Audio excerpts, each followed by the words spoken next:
अस्सलाम वालेकुम नाज़रीन। प्रोग्राम आज मुबारक के साथ कल कॉमर्स में एक साहब ने लिखा कि आप अहमदियों की बड़ी साइड लेते हैं। इससे पहले भी लोग लिखते रहते हैं। फिर एक ने लिखा जी आप उनकी मस्जिद को मस्जिद क्यों कहते हैं।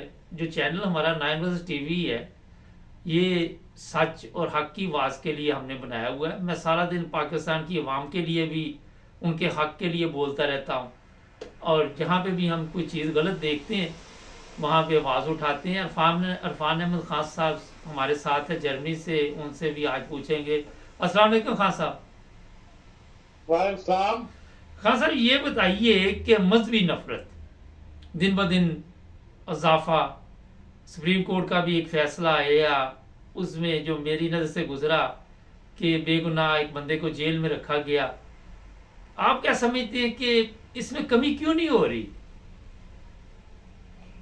देखें, इसकी दो तीन वजूहत हैं। एक तो ये है कि भी पाकिस्तान की आबादी बहुत ज्यादा बढ़ती चली जा रही है, इसकी तरफ किसी ने की तवज्जो नहीं की। अब 25 करोड़ आवाम जो है, एक मुल्क की आबादी जो अरब के कई मुल्कों की मुश्तरका आबादी से भी ज्यादा बन जाती है जी। तालीम का सिस्टम है कोई नहीं। हम्म। अब भी जो इंतखाबात हुए हैं उनमें जितने भी सियासी पार्टियों ने हिस्सा लिया है, उन्होंने जो अपने वो दिए हैं, आइन दिया है या अपनी तरजीहात बताई है, उसमें किसी ने भी तालीम को अपनी तरजीहात में शामिल नहीं किया। इसलिए बहुत ज्यादा हम ऐसे बेकार अनपढ़ नौजवान पैदा कर रहे हैं जो तालीम से बेगैर हैं, जो जिनको शऊर की, जिसे कहते हैं, छूने वाली बात ही कोई नहीं। तो उस लिहाज से तो ये सारे मजहबी लोग जो हैं इनके हथे चढ़ जाते हैं और फिर इनको बगैर दलील के बात समझाने, मतलब उनको पीछे लग जाते हैं। अगर इंसान तालीम हासिल करे तो जाहिर है कोई बात करे तो उससे वो दलील पूछता है, कोई मांगता है, मिसाल मांगता है। अब लेकिन जब तालीम ना हो तो फिर जो जिसके पीछे लग जाए, जो रोटी दे दे उसकी तरफ चल पड़ते हैं। तो ये एक अलमिया है पाकिस्तान के साथ कि बहुत ज्यादा नौजवान जो करोड़ों 2.5 करोड़ बताए जाते हैं कि जिन्होंने तालीम रुख ही नहीं किया स्कूलों का, तो वो बच्चे फिर इन मौलवियों का हाथ लग जाते हैं। वो फिर उनको जिस तरह चाहते हैं इस्तेमाल करते हैं। ये नहीं है कि वो कोई मजहबी तौर पे एक दलील के तौर पर इस बात को लेते हैं कि हाँ ये पुराने फरके के खिलाफ बात करने की, उसको अपने फरके के खिलाफ नहीं पता। अच्छे अच्छे आपके सियासतदान देख लें, किसी को खिलाफत नहीं आती, कभी किसी मीटिंग वगैरह में करनी पड़ती, उसकी वीडियो चलती रहती है, लोग मजाक उड़ाते रहते हैं। तो ये हालात है जिनसे बस मौलवी फायदा उठा रहा है। मौलवी को झंगटा इकट्ठा करना आता है और वो अपना झंगटा इकट्ठा कर लेते हैं और वो फिर उसको मजहबी मुनाफरत के तौर पर इस्तेमाल करते हैं। खान साहब, ये एक आपकी नज़र से भी गुजरा सुप्रीम कोर्ट का फैसला कि वहाँ पे जो केस चला और एक बेगुनाह बंदे को जेल में रखा गया। फिर सुप्रीम कोर्ट ने ये भी लिखा कि जो कुछ भी ये हुआ है ये गलत है। तो वहाँ पाकिस्तान में अगर किसी के ऊपर मजहबी केस हो जाता है तो वो अगर सुप्रीम कोर्ट तक नहीं पहुंचता या टाइम लग जाता है तो वो तो बंदा फिर मुसीबत में पड़ गया उतनी देर तक। देखिए, जितने भी मुकदमात हैं उसमें यही बात सामने आ रही है कि पाकिस्तान में कोर्ट में बारी बहुत देर के बाद आती है। जिस हाल आप दे रहे हैं जिस केस की, उसमें भी सुप्रीम कोर्ट ने यही कहा है कि भाई जिस जुर्म में आपने इस बंदे को अंदर किया था उसमें 6 महीने की सजा बनती है और ये बंदा 1 साल से ऊपर हो गया अंदर है। जिस जुर्म की सजा ही 6 महीने है उसको 1 महीना ज्यादा रखना, 1 महीने तक रखना बहुत बड़ी ज्यादती है। इसीलिए उसने 5,000 रुपए के ऊपर उसको जमानत के ऊपर रिहा कर दिया। आमतौर पे 50,000 तक मसला चलता है ऐसी जमानतों का, लेकिन उसने ये ख्याल करके कि भाई एक बंदा बेगुनाह 6 महीने से ऊपर हो गया, जिसकी सजा 6 महीने थी, जिस जुर्म में पकड़ा गया वो उसकी सजा 6 महीने और ये अगर वो साबित हो जाए तो ये तो बगैर अभी साबित हुए एक साल से अंदर और मुकदमे की समाप्त शुरू नहीं हुई, उसने उन्हें 5,000 रुपये उसको रिहा कर दिया। ये एक अलमिया है हमारे निज़ाम का, अदालती निज़ाम का, कि भाई बहुत देर के बाद बारी आती है और ऐसे मुकदमा जो है वो लटकते रखें। होना तो ये चाहिए कि ऐसे जितने भी मजहबी मुनाफरत के हैं या मजहबी तफरीक के मुकदमात हैं उनका विदिन 1 मंथ या 30 दिन के अंदर फैसला होना चाहिए। खान साहब, ये भी वजह है कि जो छोटी अदालतें हैं वो प्रेशर में आ जाती हैं मौलवियों के और वो फैसला जो फिर इसी तरह या तो गलत कर देती या लटका देती है, ये भी वजह हो सकती है। ज्यादातर तो यही देखने में आया कि ये छोटी अदालतें जो है वो उलमा के प्रेशर में आ जाती है। उनको उलमा को नहीं कहना चाहिए, ये इंतहा पसंद मौलवी जो है इनके ये जत्थे लेके वहाँ चले जाते हैं और वहाँ पर अदालत के अंदर कमरा भर जाता है और नारेबाजी शुरू हो जाती है। तो या तो कोई सख्त असिस्टेंट कमिश्नर या जो भी जज है वो हो तो वो इनको बाहर निकाल बाहर करे, जिस तरह के सुप्रीम कोर्ट के अंदर हुआ है इस मुकदमे के अंदर। आपने भी नोट किया होगा कि फायजी सर साहब ने इजहार किया इस बात का कि वहां जो मौलवी बैठा हुआ था उसने 6 दफा हाथ खड़ा किया और आखिर उसको जज को कहना पड़ा तो भाई तुम हमें अपने मतहत करना चाहते हो, तुम्हारा वकील बोल रहा काफी है, अब तुमने उंगली खड़ी की तो तुम अदालत से बाहर निकाल दोगे। ये जरूरत पैदा करेंगे तो फिर अदालती निजाम के अंदर जो नीचे की अदालतें हैं उनमें 2-4 बंदे भी ऐसे पैदा हो जाए, ऐसा फैसला कर दें तो फिर उसका असर होता है। लाजिम बात है कि लोगों में हिम्मत बढ़ती है। लेकिन अभी तक तो हम यही देखते हैं कि सुप्रीम कोर्ट के अलावा हाई कोर्ट और नीचे सेशन कोर्ट से है और उससे नीचे तो बहुत ही बुरा हाल है। ये सारे के सारे जो है डर जाते हैं मौलवियों के प्रेशर में आके और समाज की पूरी कार्रवाई नहीं करते, वकला को पूरी तरह बहस में हिस्सा नहीं देते और फौरी तौर पर फैसला करके तो अपनी जान छुड़ाते हैं, जिसकी वजह से ये नुकसान उठा रही है छोटी कम्युनिटी पाकिस्तान की। अच्छा, ये जो केस सुप्रीम कोर्ट का बड़ा इसका उसका शोर था बहुत, जैसे आपने भी सुना होगा, काफ़ी पुलिस ने भी कार्रवाई की, मौलवियों ने भी कार्रवाई की, लेकिन बाद में सुप्रीम कोर्ट ने जो नतीजा निकला, इसी तरह के और भी केस लगे हुए हैं, वो भी पास जो मजहबी मुनाफरत के केस हैं उनमें या मजहबी मजहब के जो केस हैं उनमें अभी तक एक केस भी ऐसा साबित नहीं हुआ कि जिसके अंदर जो FIR दर्ज की गई है या जो इल्जाम लगाया गया है वो प्रूव हो गया। जो तौहीन मजहब के हैं उनमें सब में ये पता लगता है कि कोई ना कोई पीछे परखाश होती है, आपस में कोई आपस में खानदानी झगड़ा होता है, कोई जायदाद का झगड़ा होता है, उस चक्कर में वो बंदे को मजहबी मुनाफत का इल्जाम लगा के तो वो अंदर करवा देते हैं। और यही इन केसेस में भी ये देख लें कि वो 2019 का केस था जिसका मुकदमा 2023 में दर्ज हुआ। पहली गलती तो FIR दर्ज करने वाली पुलिस अफसर ने की कि उसने एक 2019 का जिस दफा के तहत वो मुकदमा दर्ज करवा रहा है वो दफा 2019 में मौजूद नहीं थी, वो कानून बाद में बना है कुरान बोर्ड वाला।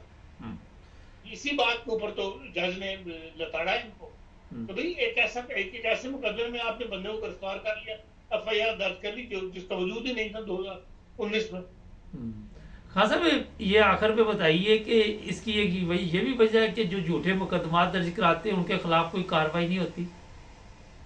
अब ये अब देखना रियासत का काम है कि जो लोग झूठे मुकदमा बनाते हैं, झूठे करते हैं, उनके खिलाफ भी कार्रवाई होनी चाहिए, उनके खिलाफ ऐसी कानून साजी होनी चाहिए।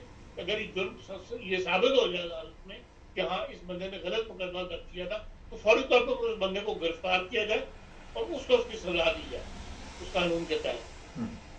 यहाँ हमारे सियासतदानों को पंजाब असेंबली हो चाहे दूसरी हो उनमें आपस के लड़ाई झगड़ों की फुर्सत नहीं है जो कानून साजी कर सके। यही अक्सर मुकदमात में सामने आता है, बल्कि अंग्रेज का बनाया हुआ कानून जो है वही जो है वो आज तक चल रहा है। शादी ब्याह के कानून तो आज तक दुरुस्त नहीं कर सके। अच्छा, आखिर में बताइए, ये आज़ाद कश्मीर में जो वाकया पेश आया कोटरी के इलाके में, वो तो काफ़ी मैंने मीडिया पे, सोशल मीडिया पे तस्वीरें देखी, मगर आम मीडिया ने उसका कोई जिक्र नहीं किया। देखिए, आम मीडिया को आम प्रेशर काम कर जाता है कि भाई उनका इस तरह की पॉलिसी यही है हुकूमत की या ताकतों की कि भाई इस किस्म के जो इश्तहाल अंगेज वाकयात हैं इनको ना दिखाया जाए। लेकिन यह है कि इस खबर का काफी जो इंग्लिश अखबार है उन्होंने बड़ा अच्छा नोटिस किया है, जैसे डॉन है, फ्राइडे टाइम्स है, इन्होंने बहुत अच्छी खबर दी है पूरी तफसील के साथ, क्योंकि फैसला ही बड़ा जबरदस्त है जो दिया गया है। और बाद अखबार ने भी उसको डॉन का उर्दू तर्जुमा जो है करके शाया किया है। इस तरह बात काफी फैली तो है, लेकिन ये है कि जो आम हमारे टीवी चैनल्स हैं 40 के करीब, उन्होंने इस बात का नोटिस नहीं किया और उनको भी बाहर लेना तो चाहिए कम से कम जो चीज एक गलत साबित हो रही है वो। लेकिन ये मौलवियों से डर के मारे वो नहीं करते, इसलिए वो ये कहते हैं कि जिन अखबारों में हमारा राब्ता रहता था वो ये कहते हैं कि यार आपकी खबर शाया कर दो तो एक फोनों की भरमार शुरू हो जाती है। हम कोई और काम कर ही नहीं सकते, हर मिनट के बाद फोन आता चलेगा। इस किस्म के जो प्रेशर डेवलप हो जाते हैं वो फिर नहीं लेते टीवी मालिकान अपने साथ के ऊपर। खान साहब, अभी थोड़ा सा और भी प्रोग्राम कर लेते हैं आपके साथ। ये बताइए कि क्या चल रहा पाकिस्तान में, कोई समझ आ रही है कि किस तरफ जा रहे हालात जो इलेक्शन हुए? देखिए, इलेक्शन के बाद जो सूरत हाल सामने आई है उसमें किसी को भी आपको पता है तकसीर तो मिली नहीं है। लेकिन अफसोस की बात यह है कि अभी तक कोई सियासी जमातों के तर्ज अमल में, ये तर्ज सियासत में कोई तब्दीली हम नहीं देख रहे। इस कदर पाकिस्तान के हालात खराब हैं। मैंने कल भी किसी इंटरव्यू में बताया था कि बहुत बड़ा मजमून छाया हुआ है जिसमें बताया कि 2024 और 25 का जो पाकिस्तान ने बजट बनाना है, जो फरवरी में जिसकी तैयारी शुरू हो जाती है और 2 जून को बजट अनाउंस हो जाता है, उसके लिए गवर्नमेंट के पास पैसे नहीं है। और कोई जिसकी गवर्नमेंट अपनी खाली बैठी हुई हो लेके, उसको कोई हुकूमत कर्जा नहीं दिया करती। तो इन प्राइवेट सेक्टर जो है उसकी मिसालें दी है उन्होंने, भाई वहां से मुल्कों के नाम लेके बताया है तो भाई कोई कर्जा मिलने की उम्मीद नहीं है। एक वाइड IMF रह गया है और IMF की आखिरी किस्त जो अप्रैल में मिलनी है उसके लिए भी उन्होंने अब मुज़ाकरात नहीं किए। उन्होंने कहा जी जो नई हुकूमत आएगी उससे हम मुज़ाकरात करेंगे और उसके बाद फिर वो किस्त जारी करेंगे। और अगर IMF कोई कर्जा नहीं देता तो पाकिस्तान के उस अखबार ने क्लियर लिखा है कि पाकिस्तान में चपरासी से लेकर सोल्जर तक किसी की तनख्वाह देने के लिए हुकूमत पाकिस्तान के पास पैसे नहीं है। लाल झंडी जो है, ये रेड निशान जो है, वो पाकिस्तान अबूर कर चुका है। और इस सूरत हाल के अंदर भी इनको अपनी बंदर मान की पड़ी हुई है। आपने पता नहीं वो आप तक पहुंची कि नहीं कि जो अंदर की कार्रवाई बताई जा रही है, जो सेंट्रल एग्जीक्यूटिव कमेटी की कल मीटिंग हुई है पीपल्स पार्टी की, वहां यही झगड़ा चलता रहा कि जी किसको कौन सी पोस्ट मिलनी है। वो पहले हलफ तो उठा दो, ऐसे मेंबर असेंबली एक हलफ ले लो। उसकी नौबत नहीं आई तो उससे पहले वो जो अपने जरदारी साहब है वो अपनी बहन को चीफ मिनिस्टर बनाना चाहते हैं, वो प्रेशराइज कर रहे हैं मेंबरान पार्लियामेंट को भी। फरियाल तारपुर जो है वो सिंध की चीफ मिनिस्टर होगी। बेटा जो है वो कहता है कि मैं इस सूरत हाल के अंदर प्राइम मिनिस्टर बनना पसंद नहीं करता। लेकिन पीपल्स पार्टी अभी भी बंदर मान को कहती नहीं, प्राइम मिनिस्टर हमारा होना चाहिए। इसी तरह पंजाब की चीफ मिनिस्टर के लिए मरीम नवाज के ऊपर बहस हो रही है नून लीग के अंदर। ये इस किस्म के वो बंदर बांट में लगे हुए हैं, उन्हें जरा होश नहीं है कि भाई मुल्क के हालात से गुजर रहा है। आप ये देखें कि एक हफ्ते के अंदर भारत के साथ 6 मुल्कों ने, हमारे जो करीबी मुल्क है पाकिस्तान के, नए मुआहदे किए हैं। सऊदी अरब है, ओमान है, कतर है, फिर आपका ये ईरान है। इन लोगों ने नए मुआहदे किए हैं। सऊदी अरब से हम एक अरब मांगते फिरते हैं, तरले डालते हैं उसने 225 अरब का मुआहदा किया पिछले हफ्ते 8 तारीख को, जिस दिन हमारे इलेक्शन हो रहे थे मोदी साहब के साथ। कतर के अंदर जो पकड़ा गया था इनका जहाज नेवी का, इसके 8 बंदों को कतर की अदालत ने फांसी की सजा दी थी। उसके ऊपर मोदी ने कल पिछले हफ्ते बयान दिया था कि मैं नेक्स्ट वीक कतर जाऊंगा और अपने बंदे छुड़ा के लेके आऊंगा। उसको कतर जाना नहीं पड़ा और मंडे के दिन 8 के 8 बंदे जो हैं वो कतर के अमीर के हुक्म पर रिहा कर दिए गए और वो कल पहुंच भी गए वहां पे भारत के अंदर। ये दुनिया के अंदर मुल्कों की ये वैल्यू है अपने मुल्क भारत की। और ये करने वाले वो मुसलमान ममालिक हैं जो आपसे ज्यादा करीब है बज़ाहिर, जिनके ऊपर हम डिपेंड करते हैं। ओमान ने अपनी पोर्ट खोल दी है भारत के लिए। उनका कि आप हमारी पोर्ट को रन करें, जहां से जो मर्जी जहाज वगैरह लेकर जाए। ईरान ने भारत के लोगों के लिए अपना वीजा खत्म कर दिया। उनका 15 दिन तक हर ईरान इंडियन पासपोर्ट होल्डर जो है बगैर वीजे के ईरान में रह सकता है। दुनिया इस तरह तरक्की कर रही है, इस तरह क्लोज बन रही है, और हमारे अपने झगड़े जब वो खत्म नहीं हो रहे तो हमने दुनिया के साथ क्या मुआहदे करने और क्या दुनिया ने हमारी मदद करनी। खान साहब, आखिर पे बताइए कि इमरान खान के साथ कोई जन्नत शन्नत मिल रही है, क्या मकसद है उसका? देखिए इमरान खान साहब का आज का जो बयान है जो उसने दिया है कोर्ट के अंदर अखबार नवीसों को, वो उसका वही लहजा है, वही उसने कहा है कि भाई मैं इन लोगों के साथ नहीं बैठ सकता, ये सब मनी लॉन्डर वाले लोग हैं, इनके साथ मैंने कोई मुआहदा नहीं करना, इनके साथ कोई बातचीत नहीं करनी। वो अपनी उसी पुरानी जिद के ऊपर अड़ा हुआ है। जो रिजल्ट सामने आए हैं नेशनल असेंबली के, उसको सामने रख के एक नई पॉलिसी बननी चाहिए, एक इत्तेहाद की पॉलिसी बननी चाहिए। आपको कुछ ना कुछ पीछे हट के मुल्क की बका के लिए सोचना चाहिए। लेकिन उसने वही बयान जारी किए हैं आज वहां पे अखबार नवीसों के सामने जो बयान दिया है, और उसने कहा फौज के बारे में भी उसने सख्त लहजा इस्तेमाल किया है कि जी इनको मुसरत करने वाले वो हैं और मैंने उनके साथ भी बात नहीं कर रही, सियासी लीडरों के साथ भी बात नहीं कर रही। तो जो सूरत हाल सामने आई है उसमें अकेला तो वो हुकूमत नहीं कर सकता, 92 सीटों के साथ तो वो हुकूमत नहीं कर सकता ना, कम से कम 150 सीट चाहिए। किसी के साथ इत्तेहाद करना पड़ेगा। वो कहता है मैंने किसी के साथ इत्तेहाद नहीं करना। खान साहब आप ये नहीं कहता कि मैं प्राइम मिनिस्टर भी मेरा हो, फिर कहां से आपका प्राइम मिनिस्टर हो जाएगा जब आप किसी को इत्तेहाद करने के लिए तैयार नहीं है, सीटें आपके पास पूरी नहीं है।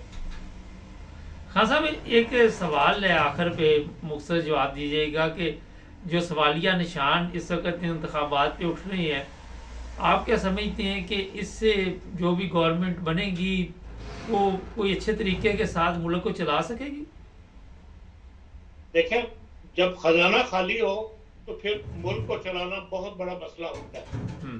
और ये कोई भी हुकूमत आ जाए उसे शुरू में बहुत मुश्किल हालात का सामना करना पड़ेगा।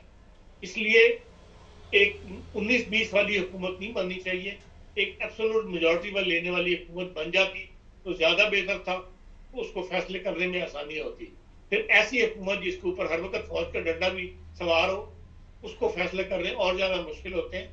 इसलिए मैं नहीं देखता कि भाई पाकिस्तान के अंदर कोई सियासी तौर पर इस्तेकाम, सियासी या माशी तौर पर कोई आइंदा चंद महीनों में कोई इस्तेकाम नजर आ रहा हो।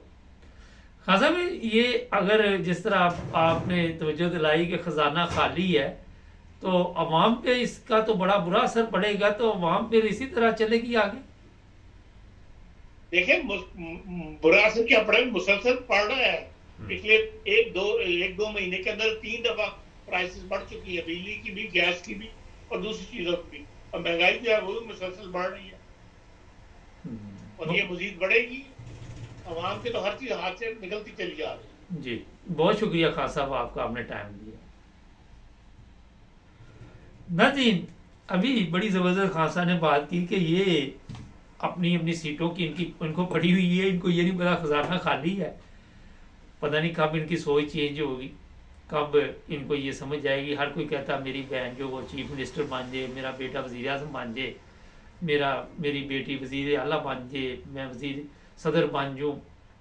मगर अफसोस ये है कि इनमें से एक भी ऐसा काबुल आदमी नहीं जो पाकिस्तान के हालात चेंज कर सके। जो लोग आज तक अपनी पार्टियों के हालात चेंज नहीं कर सके, अपने सूबे सिंध देख लें, गुरबत अफलास की एक दास्तान है, वो पाकिस्तान की हालत क्या दुरुस्त करेंगे। हमारे चैनल को सब्सक्राइब करें। इसमें ये एक चीज़ बता दूँ, नौजवान नस्ल को आगे लाना चाहिए। ये अब वो तालपुर है, इस तरह की औरतें आके तो सूबे चलाएंगी, मुल्क चलाएंगी, खाक चलाएंगी।